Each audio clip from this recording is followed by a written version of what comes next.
Bien, bienvenidos, bienvenidas a este webinar que hemos llamado Costos de Capacidad en busca de un nivel de producción saludable. ¿Por qué decimos en busca de un nivel de producción saludable?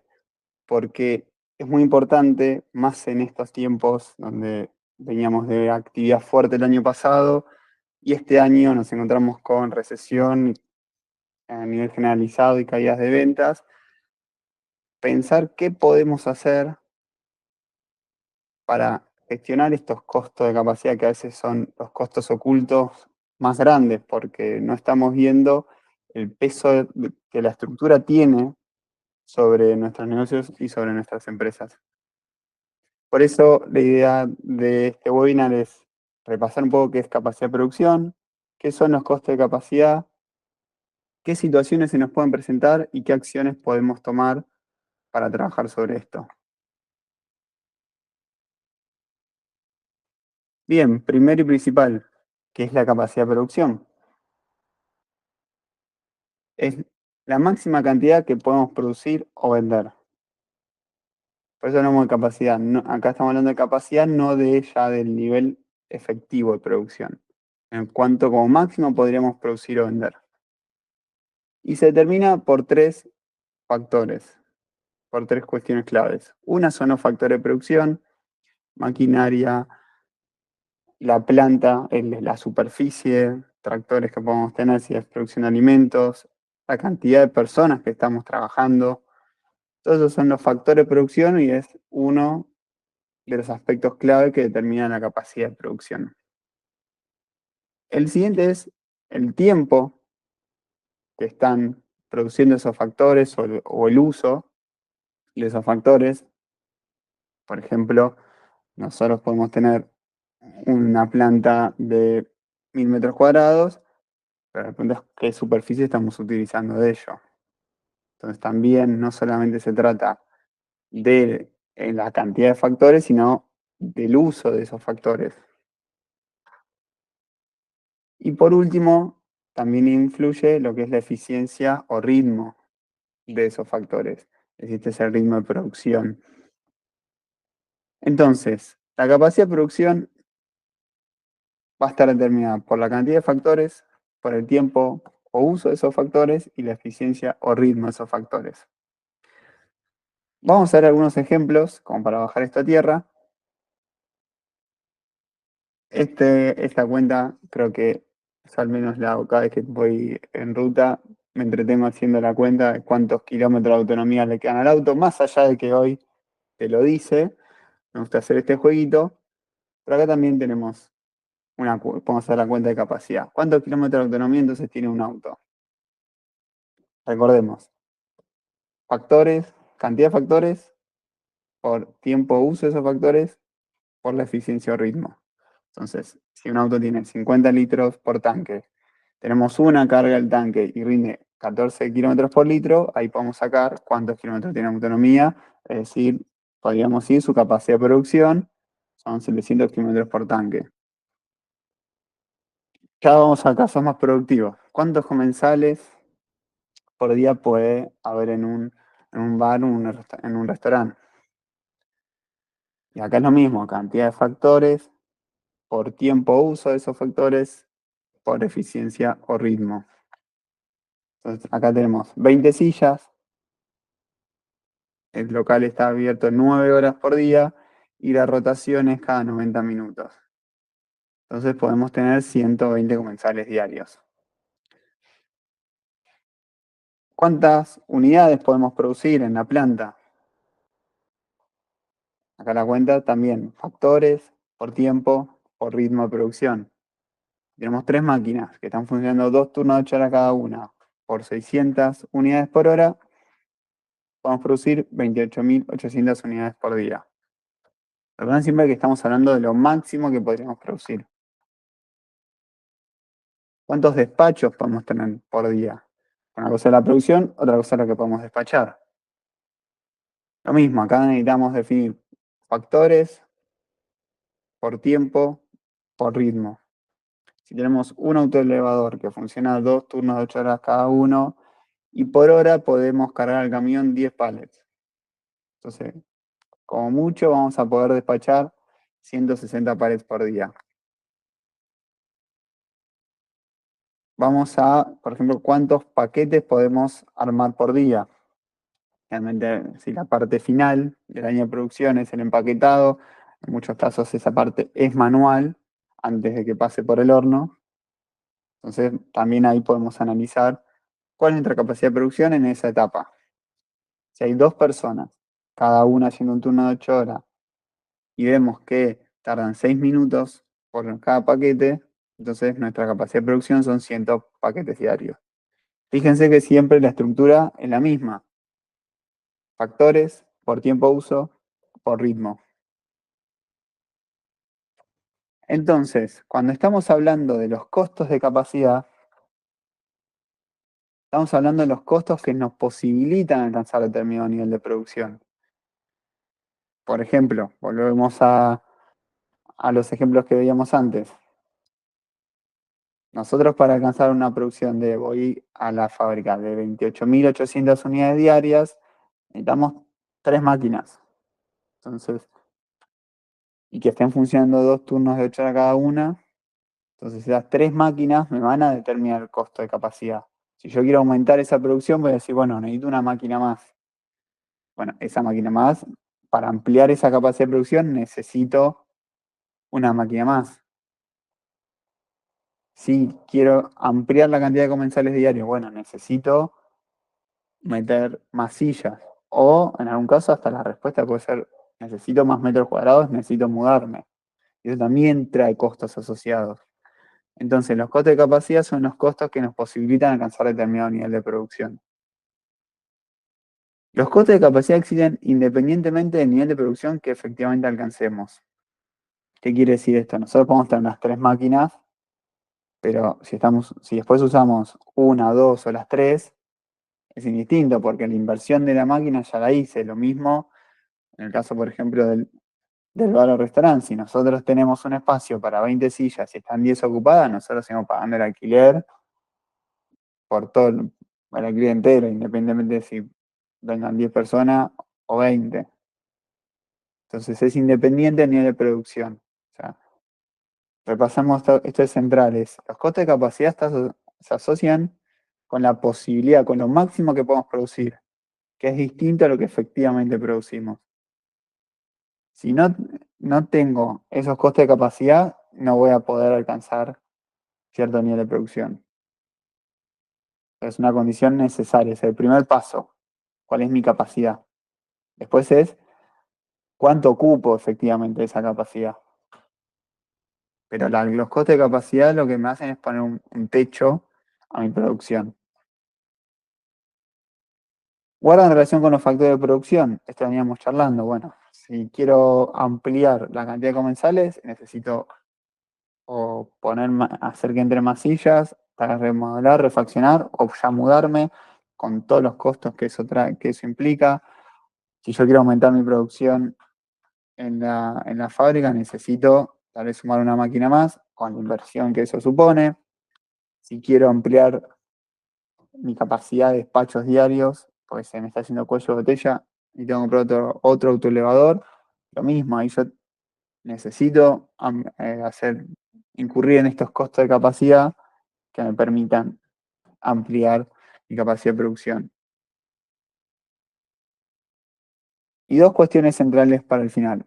Aumentar o disminuir la capacidad es una decisión planificada, porque es bastante rígido esto de, bueno, comprar una máquina, mudarme, hacer una refacción, comprar un autoelevador, sumar más personas en la línea de producción. No son decisiones del día a día, que las tomo un día para el otro, son decisiones planificadas. Y como tal requiere un análisis, porque los costes de capacidad tienen la característica también de que son rígidos. Yo compré la máquina, sí, después la puedo vender. Pero en el medio tuve un montón de gastos de instalación, los gastos después de desinstalar la máquina, seguramente hay una pérdida de valor. Si nos mudamos, lo mismo, son decisiones rígidas y difíciles de reversar, que se puede reversar seguro, pero es difícil. Y la otra cuestión central es que aumentar la capacidad requiere inversión, ya sea de capital de trabajo o de capital fijo. Digo, capital fijo, la máquina, la mudanza y la puesta a punto del lugar. Capital de trabajo puede ser el mayor alquiler, los salarios. Entonces siempre, no solamente es una decisión planificada, sino que es una decisión que requiere inversión. Disminuir la capacidad la capacidad de producción también requiere inversión. Porque si vamos por el contrario, nos queremos mover a un lugar más chico, igualmente esa mudanza también requiere una inversión. Si quiero vender una máquina, también requiere una inversión, porque la máquina hay que desinstalarla, eso tiene costos asociados. Es como, ¿vieron cuando publican y que alguien manda, che, bueno, voy a cambiar el sillón, así que quien lo quiera se lo lleva, pero bueno, que pague el flete. Bueno, ahí lo podemos hacer, pero cuando nosotros queremos vender una máquina, bueno, el flete seguramente lo tenemos que pagar nosotros, la instalación la tenemos que pagar nosotros, o sea, requiere una inversión. Ojalá alguien diga, sí, dale, yo voy a buscar la máquina, me pago todo y te dejo todo pipí cucú. Ahora, algunas cuestiones interesantes cuando pensamos en la capacidad de producción. Los factores son limitados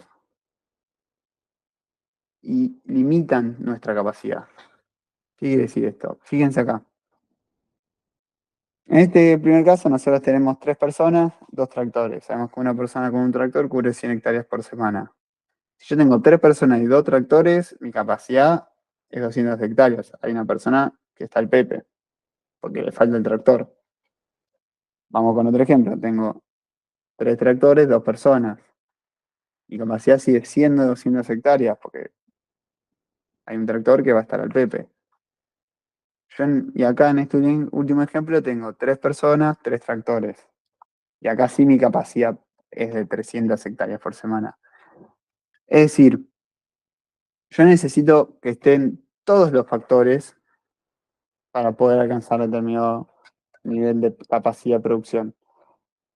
No me sirve con tener uno. Yo puedo sumar una máquina más, pero si tras esa máquina más no sumo una persona más y mi capacidad no se habrá ampliado.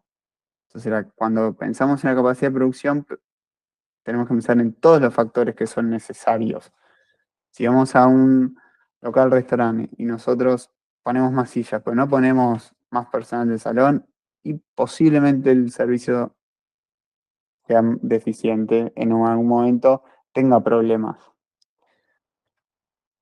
O por la otra, digamos, yo tengo determinada cantidad de maquinarias, sumo personal y le digo, ¿y qué? Y en algún momento aparece la pregunta, che, ¿qué hago? Y ponete a limpiar, fíjate, ayuda a Pepito por allá.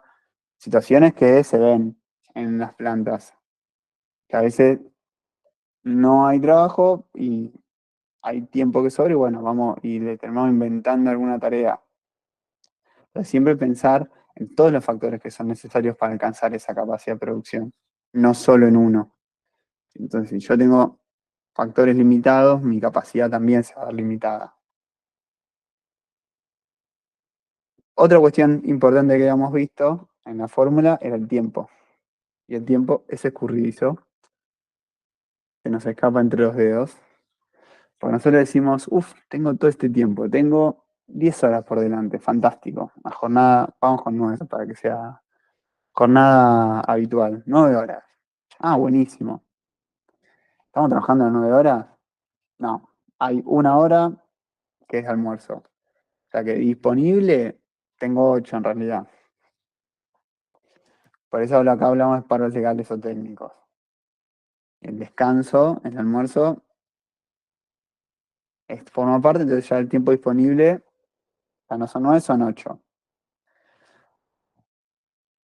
Después hay demoras normales. En el día, bueno, yo creo que renuevo el mate 3 veces por día. Cada que renuevo el mate, paso le hago un poco de upamanu, charlo algo con Mari. Entonces, ahí cada vez que renuevo el mate son 10 minutos. Vamos al baño también, ¿no? Entonces, todas estas micropausas son demoras normales, forman parte del día a día. Entonces, ya tampoco tengo 8. Posiblemente esté ser más cerca de 7. Me llaman, me mandan algún mensaje, Hay estudios que dicen que estas micropausas representan en torno a 1 hora y media diaria en promedio. O sea que de las 9 horas, ya una para almuerzo, 1 y media micropausa, nos quedan 6 horas y media de tiempo efectivo. Y después de ese tiempo efectivo tenemos tiempo de preparación y tiempo de cierre o limpieza o guardado. Si nosotros, si trabajamos en la compu, tal vez sí, vamos, la prendemos y cuando nos vamos, cerramos la tapa y se terminó la historia. Pero pensemos en la línea de producción. Nosotros llegamos y no es tan sencillo como llegar y prender la máquina. Hay que llegar a prenderla, muchas veces tiene que calentar. Por ejemplo, el horno tiene que calentar. Entonces ahí perdimos 30, 40 minutos hasta que caliente. Después sí tenemos el tiempo de transformación, que es el tiempo que efectivamente estamos trabajando, produciendo. Y después tenemos el tiempo de cierre o guardado, limpieza. No es tan simple como apago la máquina y me fui.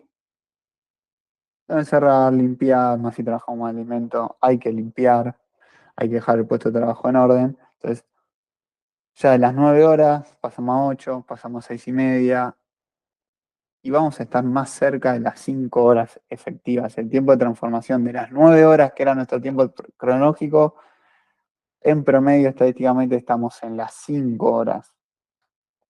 Dice que estamos hablando de que perdimos 4 de 9, perdimos, bueno, se nos fueron, escurrieron 4 de 9 horas. Es un montón. Y muchas veces sobreestimamos lo que podemos hacer en un día. Y sobreestimamos porque no estamos contemplando todos estos paros, tiempo que se nos va escapando. Entonces, cuando nosotros hacemos la cuenta de capacidad de producción, tenemos que tener en cuenta el tiempo de transformación, el que efectivamente estamos trabajando, produciendo, no la hora del reloj. Acá esta clave entre el tiempo cronológico y el tiempo de transformación, que es lo que efectivamente estamos produciendo,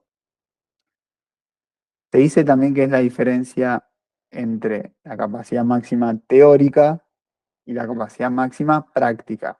Porque bueno, sí, si yo hago la cuenta por 9 y en teoría puedo producir tanto, pero efectivamente en la práctica, ¿cuánto es mi capacidad de producción? Y ahí entra en juego esto. Y acá es este concepto es central, y acá es donde solemos tener mayores errores de estimación. Y un tercer aspecto clave a tener en cuenta cuando hablamos de capacidad de producción son los cuellos de botella que podemos tener. Esto es que la capacidad de producción de toda la cadena está limitada por la etapa con menor capacidad. Veámoslos como un ejemplo. Yo, por ejemplo, una empresa de alimentos, por ejemplo, puede ser de especias. Está el molino, que puede producir 1.000 unidades diarias. Después pasa envasado, que tiene una capacidad de 500 unidades diarias. Y finalmente empaquetado, que tiene una capacidad de 800 unidades diarias. Ahora, la capacidad de producción de toda la línea, en realidad es 500. Por más que el molino tenga 1.000 y que el empaquetado tenga 800, lo que me determina la capacidad de producción es la etapa con menor capacidad, que en este caso es envasado, son 500 unidades. Le saqué el molino, que yo podía hacer 1.000 y estoy haciendo 500, voy a tener capacidad ociosa y acá en empaquetado también. Es capacidad que tengo y que no la puedo aprovechar porque tengo cuello de botella.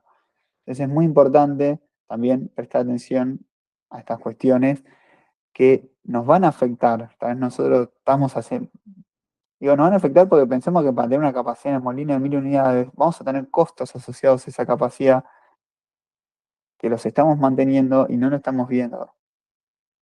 Y la capacidad ociosa que estamos teniendo en el molino y en empaquetado puede ser cuantiosa.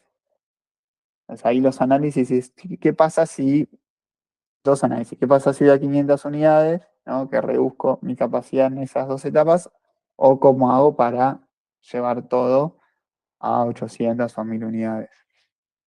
Pero es central prestar atención a los cuellos de botella que podamos tener, que nos van a estar generando ineficiencias. Ahora, vamos a ver un poco las distintas situaciones que nos pueden aparecer cuando estamos trabajando con capacidad de producción. Porque como charlamos, la capacidad de producción es bastante estática o rígida. No puedo todos los días ir aumentando o reduciendo mi capacidad de producción. No todos los días puedo sumar una máquina, ahora ya no me sirve, la saco. Es estática, que esa es la línea negra punteada. Pero la demanda sí se mueve todos los días, cambia de un mes para el otro, varía. Hace un año teníamos un nivel, hoy tenemos otro. Hoy eh, las estadísticas nos dicen que interanualmente las ventas cayeron en promedio 17-18%, en algunos sectores hasta 25%. Y bueno, tenés la capacidad en un par de meses de ajustarte a esa demanda, porque además no sabes si de acá a un año o dos se recupera. Son inversiones grandes, entonces una vez que llegaste a cierto nivel, estás ahí, pero la demanda se va moviendo. Entonces la pregunta es, bueno, ¿qué pasa entonces con esta distancia o esta diferencia entre la rigidez de la capacidad y el dinamismo de la demanda, ¿no? Vamos a ver qué escenarios se nos presentan. ¿Qué ocurre? Tenemos en primer lugar la zona donde coincide la demanda con la capacidad. Es decir, hay una demanda que estamos pudiendo satisfacer con nuestra capacidad de producción. Que esto es nuestro nivel de actividad o producción. Acá, perfecto.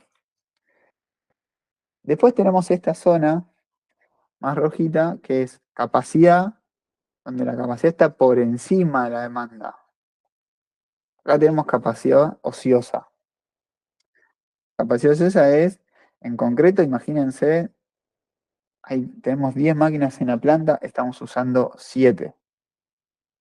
Actualmente los niveles de capacidad en la industria rondan el 55%, o sea, de 20 máquinas se usan 11 y hay 9 que no se están usando.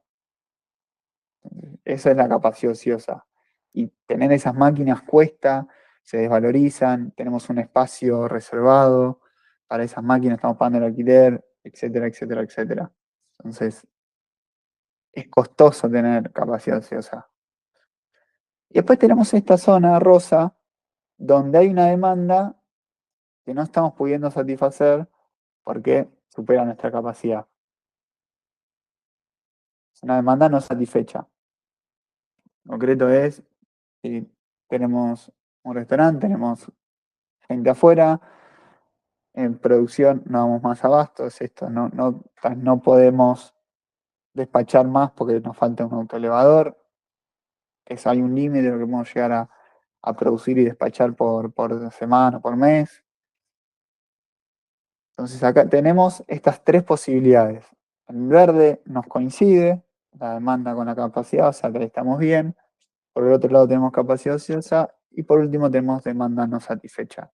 Vamos a ver cómo podemos trabajar sobre la capacidad para ir atacando estas cuestiones. En primer lugar, ¿qué pasa si aumentamos la capacidad? ¿No? Decimos, che, tenemos demanda no satisfecha. ¿Qué pasa si aumentamos la capacidad? Entonces, se eleva la capacidad de un punto hasta el otro. En primer lugar, tenemos más costos de capacidad, porque o contratamos personal, más maquinaria, más superficie o más mobiliario, pero los costos de capacidad se nos aumentaron para poder llevarlo a ese punto. Mínimamente contratamos una persona más, entonces ahí ya tenemos un costo de capacidad adicional. Y por otro lado, estamos captando demanda, por lo tanto tenemos más margen bruto. Recordemos que el margen bruto es la diferencia entre el precio de venta y el costo del producto, es decir, lo que nos queda limpio de cada venta para cubrir los costos fijos. Entonces, por un lado aumentaron los costos de capacidad, por otro lado aumentó el margen bruto. Entonces, se va a justificar aumentar la capacidad siempre que el margen bruto sea mayor que el aumento de costos. Y esto es lo que hablamos hace un tiempo, hace un ratito. Aumentar la capacidad es una decisión planificada porque tenemos que hacer este análisis. Y es una decisión que requiere inversión, porque estamos o contratando personal, o comprando una máquina más, o ampliando superficie. Se justifica siempre que el margen bruto cubra esos costos adicionales. Esta es una posibilidad y es un análisis que si vemos que tenemos demanda no satisfecha, es un análisis que podemos hacer. Ahora vamos a la situación de capacidad ociosa. La pregunta es, bueno, ¿qué pasa si reducimos la capacidad para no tener más ese costo de capacidad ociosa? Por un lado, se van a ver reducidos los costos de capacidad, porque nos movemos a un lugar más chico, hay menos personal, vendimos una máquina. Al reducir la capacidad, se reduce el costo de del costo asociado. Pero a la vez hay una parte de las ventas que vamos a estar perdiendo, porque hay menos demanda a la cual estamos respondiendo al reducir nuestra capacidad. Entonces, acá el análisis es, ¿se justifica reducir la capacidad si los costos de capacidad, lo que se reducen los costos de capacidad supera a la pérdida, a las ventas que dejamos de tener? Acá lo que nos sucede es que tenemos un ahorro, pero por otro lado perdemos ventas. Bueno, hay que hacer ese análisis de cuánto es el ahorro versus cuánto perdemos ventas. Entonces, si nosotros vamos a otro escenario, vemos que tenemos mucha capacidad ociosa, que tal vez tenemos muchas máquinas paradas o tenemos el salón vacío, bueno, hagamos este análisis. ¿Podemos reducir capacidad? ¿Sí o no? ¿Qué requiere? Bueno, ¿cuánto es el ahorro que nos genera? Y por otro lado, ¿cuántas ventas vamos a estar perdiendo si reducimos nuestra capacidad? Vamos con otra acción posible, también para atacar la capacidad ociosa, que es, ¿qué pasa si bajamos el precio? Es una pregunta que hoy aparece muchísimo. Vamos a encontrar una nueva demanda. Fíjense que tenemos esta línea acá, que es esta gris, y ahora tenemos una nueva demanda, que es esta línea amarilla. ¿Por qué? Porque al bajar el precio accedemos o alcanzamos a un público que está dispuesto a pagar menos por nuestros productos. Entonces tenemos una nueva curva de demanda. Y por esto, al bajar el precio, estamos llegando a más público y aumentan las ventas. Entonces tenemos un mayor margen bruto. Porque estamos alcanzando una demanda que antes no estábamos llegando por precio. Ahora, no es tan sencillo, ojalá. Tenemos que tener mucho cuidado con los costos de operación, porque si nosotros aumentamos nuestro nivel de producción, vamos a tener más costos de operación, papelería, herramientas, ropa de trabajo, costo de mantenimiento, para afilar las cuchillas, por ejemplo, hay más desgaste de los elementos de trabajo, entonces va a haber un aumento de los costos de operación. Y también tenemos que tener mucho cuidado con la pérdida de ingresos por canibalización. Nosotros cuando hacemos una rebaja de precio tenemos que buscar que ese descuento esté direccionado, porque si el que me pagaba 10 me pasa a pagar 9, estoy perdiendo ahí. Entonces sí, voy a generar más ventas, y posiblemente genere más ventas si bajo el precio y tengo un mayor margen bruto, pero tenemos que ver que ese margen bruto sea mayor que los costos de operación y la pérdida de ingresos por canibalización. No vamos a tener cambios en los costes de capacidad, porque acá estamos hablando de mantener la capacidad. O sea, nosotros acá vemos que tenemos máquinas paradas y decimos qué podemos hacer para ocupar más máquinas, aumentar nuestra producción y aprovechar esa capacidad que tenemos. Esto es muy común, suele ser, bueno, bajemos el precio. Hay que hacer este análisis, que lo que nosotros vayamos a ganar por bajar el precio, esas nuevas ventas, sean mayores que los costos del producto, de operación y tener muy en cuenta la pérdida de ingresos por canibalización. Que no se, ese pasaje de cliente que te pagaba 10 que te pasa a pagar 9 ese peso que estamos perdiendo, no lo solemos ver y es central y termina siendo una de las variables más sensibles. Por eso, insisto en esto, que cuando adoptamos una estrategia de este tipo, lo que tenemos que buscar es que los descuentos sean direccionados. Directamente apuntar y llegar a esas personas que hoy no nos están comprando y queremos que nos compren. Entonces ahí empieza un poco el juego de dar un descuento a cambio de algo. Te doy un descuento si venís tal día, o si compras en tal horario, o si compras determinada cantidad. Hay diferentes opciones. Pero tiene que haber un esfuerzo del otro lado, un algo del otro lado que justifique ese descuento que le estamos dando y principalmente que evite que hoy me está pagando el precio completo que vaya a ese descuento. Y hay una cuarta cuestión, una cuarta posibilidad es qué pasa si adelantamos producción. Y acá vamos a poder atacar las dos cuestiones, capacidad ociosa y demanda no satisfecha. Veamos un poquito de esto. Nosotros acá tenemos la curva negra que es producción, la curva amarilla que es la de demanda y la curva verde es el stock que se me va acumulando. Entonces fíjense, al principio la producción supera la demanda, entonces voy acumulando stock y después voy consumiendo ese stock. Fíjense ahí, en ese punto al medio, lo que estamos logrando es responder a la demanda con stock que tenía acumulado. Acá nosotros estamos aprovechando capacidad y atendiendo toda la demanda a partir de adelantar producción. Nosotros al principio vamos a acumular stock y después lo vamos a poder utilizar. Pero podemos responder a la demanda, principalmente a esta parte donde la demanda supera por mucho a la producción, a partir de que teníamos stock acumulado.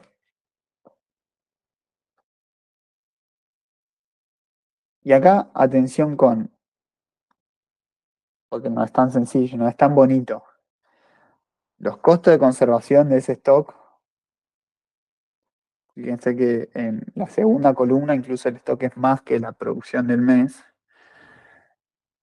Entonces nosotros tenemos que tener mucho cuidado con los costos de conservación, que es el depósito, digo, si contratamos un depósito, lo cuánto nos cobra, si necesitamos mantener una cierta temperatura, lo que es los costos de heladera, de energía, y también posibles pérdidas que podamos tener en el almacenaje y en la manipulación de ese stock. Y también inversión en capital de trabajo, porque nosotros, para tener un stock, es plata que estamos dejando parada. Entonces vamos a poder responder a la demanda, vamos a captar más margen, pero tenemos que comparar ese margen que estamos captando con estos costos adicionales que tenemos a partir de tener un stock. Bien, bueno, entonces quiero hacer un repasito antes de terminar.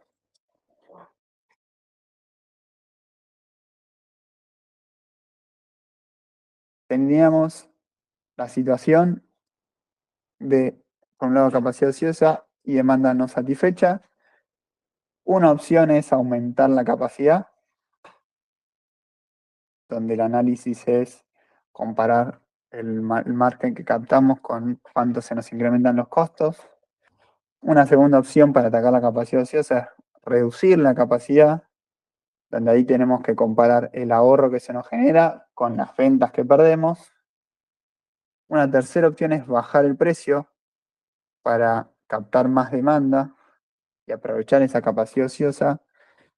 Pero ahí tenemos que ver que el margen bruto que captamos supera los costos de operación que se incrementan y que no tengamos muchas pérdidas o significativas pérdidas de ingresos por canibalización. El margen bruto supere a los costos de operación y a la pérdida de ingresos por canibalización. Y una cuarta acción que podemos hacer es adelantar producción.